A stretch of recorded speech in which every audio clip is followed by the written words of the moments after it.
Hello hi ನಮಸ್ಕಾರ. Welcome back to ಶಾಂತ ಮಾರ್ಗ. So already ನಿಮಗೆಲ್ಲ ಗೊತ್ತಿದೆ, ನಾವೇನು ಸ್ಟಾರ್ಟ್ ಮಾಡಿದ್ವಿ ನಮ್ಮ ಒಂದು ವೇದಿಕೆಯಿಂದ ಸ್ಪೆಷಲ್ ಕೋರ್ಸನ್ನು ಸ್ಟಾರ್ಟ್ ಮಾಡಿದ್ವಿ. ಈ ಸ್ಪೆಷಲ್ ಕೋರ್ಸಲ್ಲಿ ಏನಿದೆ, ಒಂದು 24 hours 12 months current affairs class. ಎರಡನೇದ್ದು ಗ್ರೂಪ್ ಸಿ ಸಿಲೆಬಸ್ಗೆ ಕ್ಲಾಸಸ್. ಗ್ರೂಪ್ ಸಿ ಸಿಲೆಬಸ್ ಅಂದರೆ ಯಾವುದು ಆಲ್ರೆಡಿ ಹೇಳಿದ್ದೆ ಲಾಸ್ಟ್ ಕ್ಲಾಸಲ್ಲಿ.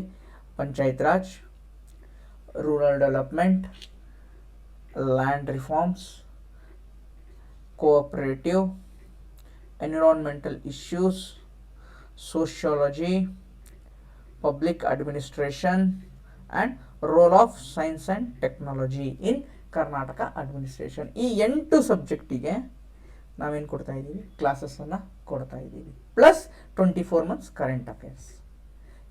ರೈಟ್. ಈ 24 months ಕರೆಂಟ್ ಅಫೇರ್ಸ್ನ ಯಾರು ಹೇಳ್ತಾರೆ? ಸರಿತಾ ಮೇಡಮ್ ಹೇಳ್ತಾರೆ. ನಿಮಗೆಲ್ಲ ಗೊತ್ತಿದೆ, ಸರಿತಾ ಮೇಡಮ್ ಹೇಳ್ತಾರೆ. ಪ್ರತಿ ಮಂತದ್ದು ಏನು 2 hour ಕ್ಲಾಸ್ ಆಗುತ್ತೆ. 12 hours 24 months. ಅದರದ್ದೇನಿದೆ ಹ್ಯಾಂಡ್ಔಟ್ ಕೂಡ ನಿಮಗೆ PDF ಫಾರ್ಮಲ್ಲಿ ಸಿಗುತ್ತೆ.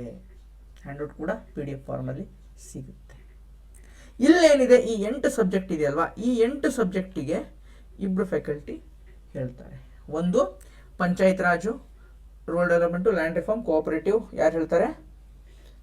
ಶ್ರೀದೇವಿ ಮೇಡಮ್ ಅಂತ.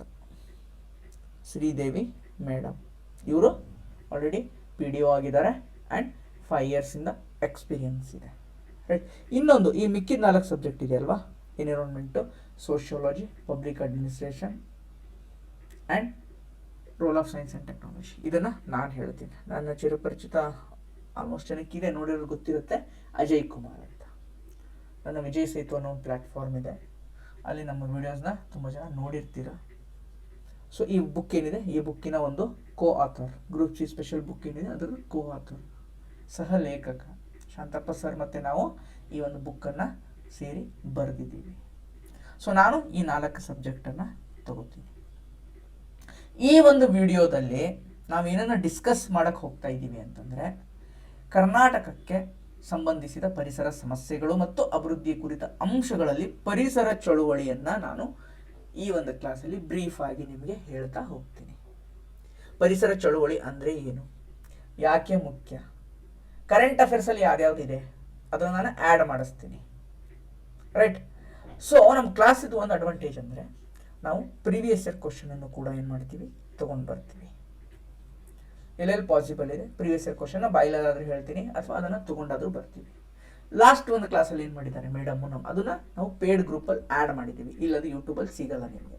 ಪೆಸಾ ಅನ್ನೋದು ಗೊತ್ತಿದೆಯಲ್ವ, panchayat raj extension to schedule areas. ಎಷ್ಟು ಸ್ಟೇಟ್ಸಿಗಿದೆ ಇದು? 10 ಸ್ಟೇಟ್ಸಿಗಿದೆ ಅಲ್ವಾ ಪೆಸಾ. ಎಲ್ಲಿ ಪಂಚಾಯತ್ ಇನ್ಸ್ಟಿಟ್ಯೂಷನ್ ಇಂಪ್ಲಿಮೆಂಟ್ ಮಾಡೋಕ್ಕಾಗಲ್ಲ, ಅಲ್ಲಿ ಪೆಸಾ ಆ್ಯಕ್ಟ್ ಮುಖಾಂತರ ಒಂದಿಷ್ಟು ಡಿಸೆಂಟ್ರಲೈಸೇಷನ್ ಸಿಸ್ಟಮನ್ನು ತಗೊಂಡು ಬರ್ತಾರೆ. ಇಲ್ಲಿ 10 ಸ್ಟೇಟ್ಗಳಲ್ಲಿ.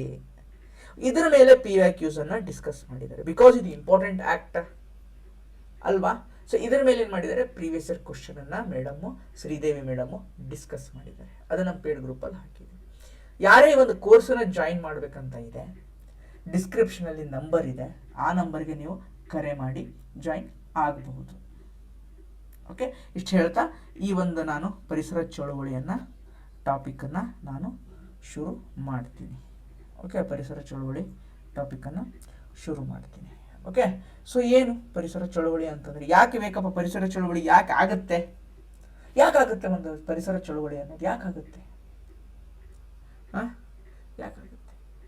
ಪರಿಸರವನ್ನು ಉಳಿಸೋಕ್ಕೋಸ್ಕರ, ನಮ್ಮ ಪ್ರಕೃತಿಯನ್ನು ಉಳಿಸೋಕ್ಕೋಸ್ಕರ, ಕಾಡನ್ನು ಉಳಿಸೋಕ್ಕೋಸ್ಕರ, ನಮ್ಮ ನೇಚರನ್ನು ಉಳಿಸೋಕ್ಕೋಸ್ಕರ. ಓಕೆ. ಇದು ಬೈಲ್ಯಾಂಗ್ವಲಲ್ಲಿ ಇರುತ್ತೆ, ಈಗಲೇ ಹೇಳ್ಬಿಡ್ತೀನಿ. ಬೈಲ್ಯಾಂಗ್ವಲ್, ಕನ್ನಡ ಮತ್ತು ಇಂಗ್ಲೀಷ್ ಎರಡೂ ಭಾಷೆಯಲ್ಲಿ ನಾನು ಪ್ರತಿಯೊಂದನ್ನು ಹೇಳ್ತಾ ಹೋಗ್ತೀನಿ. ಒಂದು ಎನ್ವಿರಾನ್ಮೆಂಟ್ ಮೂವ್ಮೆಂಟ್ ಯಾಕೆ ಇಂಪಾರ್ಟೆಂಟ್, ವೈ ಇಟ್ಸ್ ನೆಸಸರಿ, ಯಾಕೆ ಹುಟ್ಟುಕೊಳ್ಳುತ್ತೆ ಅಲ್ವಾ, ಯಾಕೆ ಹುಟ್ಕೊಳ್ಳುತ್ತೆ ಅಂದರೆ ರೀಸನ್ಸ್, ಕಾರಣಗಳು. ಯಾಕೆ? ಸರ್ಕಾರ, ನಮ್ಮನ್ನು ಆಳುವ ಸರ್ಕಾರ ಏನು ಮಾಡ್ತಾರೆ, ಅಭಿವೃದ್ಧಿಯ ನೆಪ ಇಟ್ಕೊಂಡು ಡೆವಲಪ್ಮೆಂಟಲ್ ಆಕ್ಟಿವಿಟಿ ಅಂತ ಹೇಳಿಬಿಟ್ಟು ನಾವು ಡೆವಲಪ್ ಮಾಡ್ತೀವಿ ಅಂತ ಹೇಳಿ ನಮ್ಮ ಕಾಡನ್ನು ಬಂಡವಾಳಶಾಹಿಗಳು ಕ್ಯಾಪಿಟಲಿಸ್ಟ್ಗಳಿಗೆ ಏನು ಮಾಡ್ತಾರೆ, ಮಾರಿಬಿಡ್ತಾರೆ ಅಥವಾ ಲೀಸಿಗೆ ಕೊಟ್ಟುಬಿಡ್ತಾರೆ. ಮಾಡ್ಕೊಳ್ಳಿ, ಏನು ಮಾಡ್ತಾರೆ ಆ ಕ್ಯಾಪಿಟಲಿಸ್ಟ್ಗಳು, ಏನು ಮಾಡ್ತಾರೆ, ಕಾಡನ್ನು ಕಡಿತಾರೆ, ಮೈನಿಂಗನ್ನು ಮಾಡ್ತಾರೆ. ಯಾರಿಗೆ ನಷ್ಟ ಆಗುತ್ತೆ? ಅಲ್ಲಿ ಪ್ರಾಣಿ ಸಂಕುಲಕ್ಕೆ ನಷ್ಟ ಆಗುತ್ತೆ, ಅಲ್ಲಿ ವಾಸಿಸುವಂತಹ ಬುಡಕಟ್ಟು ಜನಾಂಗದವರಿಗೆ ನಷ್ಟ ಆಗುತ್ತೆ ಅಲ್ವಾ? ಬುಡಕಟ್ಟು ಜನಾಂಗಗಳು ಬಂದು ಸ್ಟ್ರೈಕ್ ಮಾಡೋಕ್ಕಾಗುತ್ತಾ? ಪ್ರಾಣಿ ಸಂಕುಲಗಳು ಬಂದು ಸ್ಟ್ರೈಕ್ ಮಾಡೋಕ್ಕಾಗುತ್ತಾ? ಚಳುವಳಿ ಮಾಡೋಕ್ಕಾಗುತ್ತಾ? ಒಂದು ಮೂಮೆಂಟನ್ನು ಮಾಡೋಕ್ಕಾಗುತ್ತಾ? ಆಗಲ್ಲ. ಅದಕ್ಕೋಸ್ಕರನೇ ಯಾರಿದ್ದಾರೆ? ಪರಿಸರವಾದಿಗಳು, ಬುದ್ಧಿಜೀವಿಗಳು, ವಿದ್ಯಾವಂತರು ಉಳಿಸ್ಬೇಕು ನಾವು ಕಾಡನ್ನ ಅಂತ ಹೇಳ್ಬಿಟ್ಟು ಪರಿಸರ ಚಳುವಳಿಗಳನ್ನ ಏನು ಮಾಡ್ತಾರೆ, ಶುರು ಮಾಡ್ತಾರೆ. ರೈಟ್? ಪರಿಸರ ಚಳುವಳಿಯನ್ನು ಏನು ಮಾಡ್ತಾರೆ, ಶುರು ಮಾಡ್ತಾರೆ. ಓಕೆ, ಸೊ ಆ ಪರಿಸರ ಚಳುವಳಿಗಳನ್ನ ಸ್ವಾತಂತ್ರ್ಯಾನಂತರದಲ್ಲಿ, ಎಸ್ಪೆಷಲಿ ಸ್ವಾತಂತ್ರ್ಯಾನಂತರದಲ್ಲಿ, ಪೋಸ್ಟ್ ಇಂಡಿಪೆಂಡೆನ್ಸ್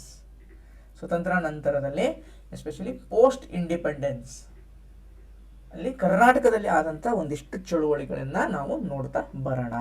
ಕೇಳಿದ್ದಾರೆ, ಪ್ರಶ್ನೆ ಬರುತ್ತೆ. ಇಲ್ಲಿ ಗ್ರೂಪ್ ಸಿಗೆ ಸಿಲೆಬಸ್ ಅಲ್ಲಿ ಇದೆ.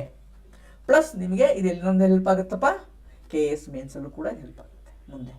ಬಟ್ ಮುಂದೆ ಬೇಡ, ನಾವು ಸದ್ಯಕ್ಕೆ ಗ್ರೂಪ್ ಸಿ ಲೆವೆಲಲ್ಲೇ ಮಾಡೋಣ. ಗ್ರೂಪ್ ಸಿಗೆ ಇದು ಇಂಪಾರ್ಟೆಂಟ್ ಅಲ್ವಾ? ಸೊ ಗ್ರೂಪ್ ಸಿಗೆ ಪ್ರಶ್ನೆ ಬರುತ್ತೆ, ನೋಡೋಣವಾ? ಸೊ 1ನೇ ಚಳುವಳಿ ಅಪ್ಪ, ಯಾವುದು 1ನೇ ಚಳುವಳಿ? ಯಾವುದು? ಚಿಪ್ಕೋ. ಸರ್ ಚಿಪ್ಕೋ ಆಗಿದೆಯಲ್ಲಪ್ಪ ಉತ್ತರಾಖಂಡ. ಸರ್ ಉತ್ತರಾಖಂಡದ ಚಳುವಳಿ ನೀವು ಯಾಕೆ ಇಲ್ಲಿ ಕರ್ನಾಟಕದಲ್ಲಿ ತಗೊಂಡಿದ್ದೀರಾ ಅಂತಂದ್ರೆ, ಈ ಒಂದು ಚಳುವಳಿಯ ಪರಿಣಾಮ ಅಗಾಧವಾಗಿ ಬೀರಿತ್ತು, ಸಿಕ್ಕಾಪಟ್ಟೆ ಇನ್ಫ್ಲೂಯೆನ್ಸ್ ಮಾಡ್ತು ನಮ್ಮ ಒಂದು ಕರ್ನಾಟಕಕ್ಕೆ. ಮುಂದೆ ಒಂದು ಚಳುವಳಿ, 2ನೇ ಚಳುವಳಿ ಬರುತ್ತೆ ಅಪ್ಪಿಕೋ ಅಂತ. ಆ ಒಂದು ಚಳುವಳಿಗೆ ಚಿಪ್ಕೋ ಚಳುವಳಿ ಅಗಾಧವಾದ ಟ್ರಮೆಂಡಸ್ ಇನ್ಫ್ಲೂಯೆನ್ಸ್ ಮಾಡ್ತು ನಮ್ಮ ಕರ್ನಾಟಕದ ಪರಿಸರವಾದಿಗಳ ಮೇಲೆ. ಓಕೆ, ಏನಿತ್ತು ಚಿಪ್ಕೋ ಅಂದ್ರೆ? ಏನು ಚಿಪ್ಕೋ ಅಂತಂದ್ರೆ? ಅಂಟ್ಕೋ, ಅಪ್ಕೋ ಅಂತ. ಅಪ್ಕೋ ಹಗ್ ಮಾಡು ಅಂತ, ಚಿಪ್ಕೋ ಅಂಟ್ಕೋ ಅಂತ. ಏನ್ ಮಾಡ್ತಾರೆ? ಉತ್ತರಾಖಂಡದಲ್ಲಿ ಮರಗಳನ್ನು ಕಡಿಯಕ್ಕೆ ಅಂತ ಗೌರ್ಮೆಂಟ್ ಏನೋ ಡೆವಲಪ್ಮೆಂಟ್ ಆಕ್ಟಿವಿಟಿ ಮಾಡೋಕ್ಕೆ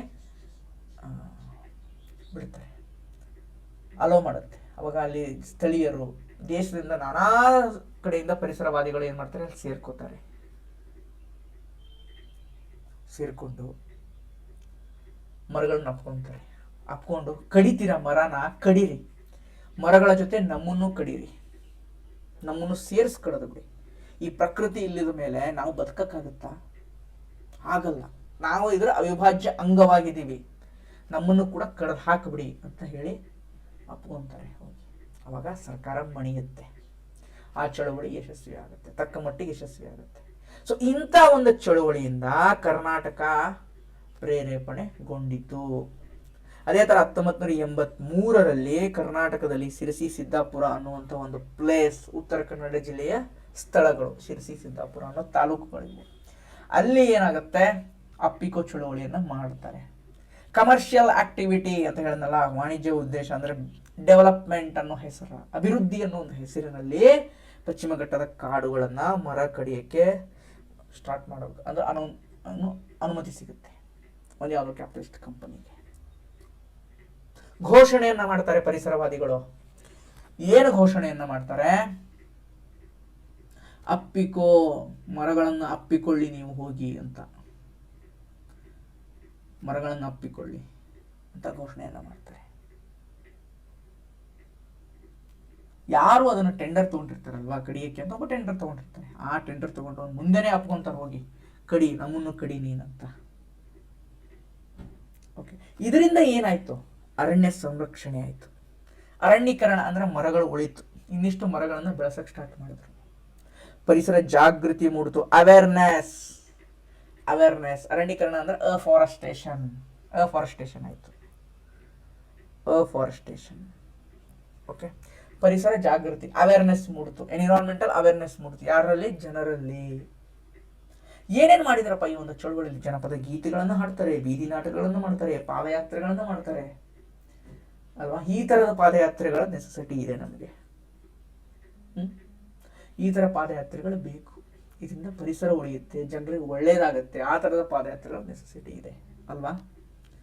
ಇತ್ತೀಚಿನ ದಿನಗಳಲ್ಲಿ ಇವೆಲ್ಲ ನಶಿಸಿ ಹೋಗ್ತಾ ಇದ್ದಾವೆ. ನಾವೆಲ್ಲರೂ ಕೂಡ ಜಾಗೃತರಾಗಬೇಕಾಗಿದೆ. ಪರಿಸರನ ಉಳಿಸೋಕ್ಕೆ ಜಾಗೃತರಾಗಬೇಕಾಗಿದೆ ಅಲ್ವಾ? ಎಷ್ಟಾಗುತ್ತೋ ಅಷ್ಟು ನಮ್ಮ ಕೈಯಿಂದ ನಾವು ಪ್ರಯತ್ನವನ್ನು ಮಾಡೋಣ.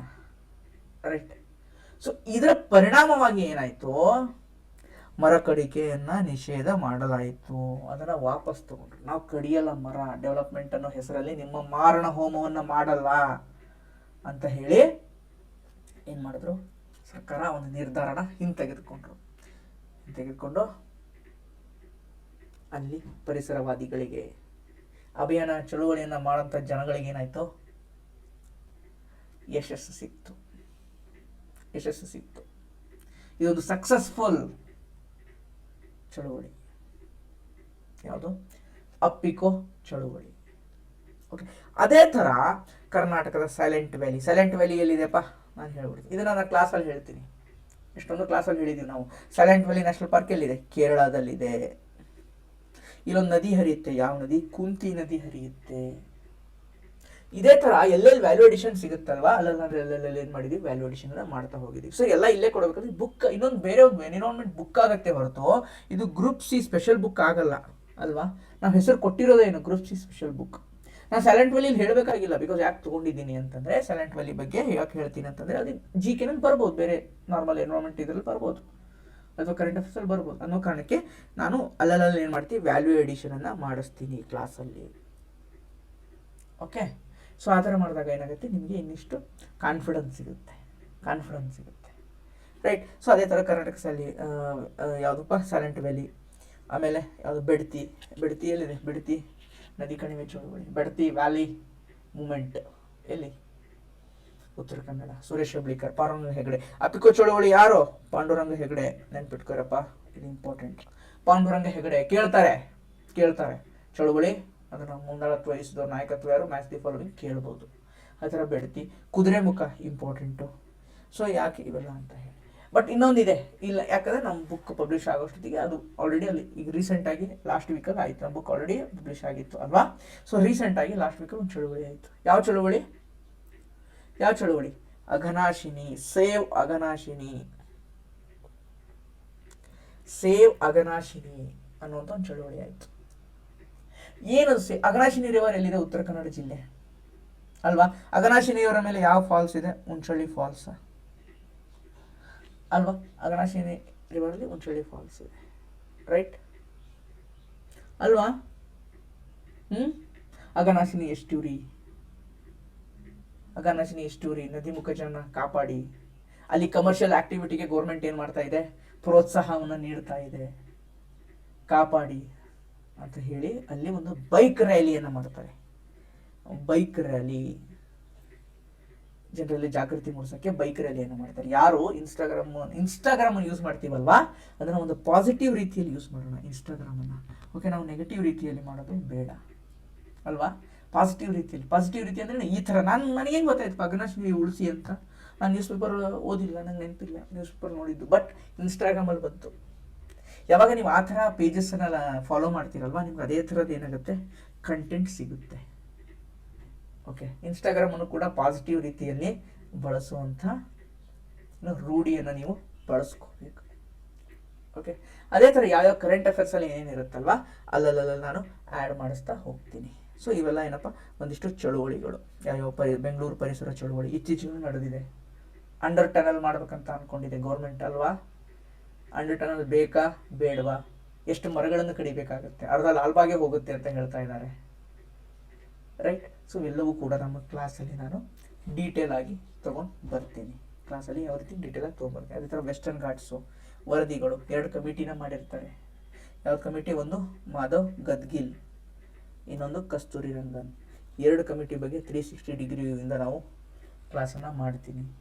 ಯಾವ ಪಾಯಿಂಟನ್ನು ಫೋಕಸ್ ಮಾಡಬೇಕು, ಎಲ್ಲಿಂದ ಪ್ರಶ್ನೆ ಬರುತ್ತೆ ಅನ್ನೋದನ್ನು ಡೀಟೇಲ್ ಆಗಿ ನಿಮಗೆ ಕ್ಲಾಸಲ್ಲಿ ನಾನು ಹೇಳ್ತೀನಿ. ಈ ಒಂದು ನಮ್ಮ ಕ್ಲಾಸನ್ನು ನೀವು ಜಾಯಿನ್ ಆಗಬೇಕು ಅಂತಂದರೆ ಕೆಳಗೆ ಕೊಟ್ಟಿರೋ ನಂಬರ್ಗೆ ಡಿಸ್ಕ್ರಿಪ್ಷನ್ ನಂಬರ್ ಇರುತ್ತೆ, ಆ ಎರಡೂ ನಂಬರ್ಗೆ ನೀವು ಕಾಂಟ್ಯಾಕ್ಟನ್ನು ಮಾಡಬಹುದು. ಒಂದೇ ನಂಬರ್ 9620 ಅಂತ ಇರುತ್ತೆ, ಇನ್ನೊಂದು 6360497425. ಓಕೆ, ಈ ಎರಡು ನಂಬರ್ಗೆ ನೀವು ಏನು 9620 ಅಂತ ಇರುತ್ತೆ ಡಿಸ್ಕ್ರಿಪ್ಷನಲ್ಲಿ, ಲಾಸ್ಟ್ 384 ಏನೋ ಇದೆ, ಸೊ ಅದಕ್ಕೆ ಆರ್ 6360497425 ನಂಬರ್ಗೆ ನೀವು ಕರೆಯನ್ನು ಮಾಡಬಹುದು. ಓಕೆ, ಸೊ ಇಷ್ಟು ಹೇಳ್ತಾ ಈ ಒಂದು ಕ್ಲಾಸನ್ನು ಎಂಡ್ ಮಾಡ್ತಾ ಇದ್ದೀನಿ. ಐ ಹೋಪ್ ಯಾರ್ಯಾರು ಜಾಯ್ನ್ ಆಗ್ತೀರಾ ನಮ್ಮ ಕ್ಲಾಸಲ್ಲಿ ಸಿಗೋಣ, ಇನ್ನಷ್ಟು ಚೆನ್ನಾಗಿ ಅಧ್ಯಯನವನ್ನು ಮಾಡೋಣ. Okay, thank you.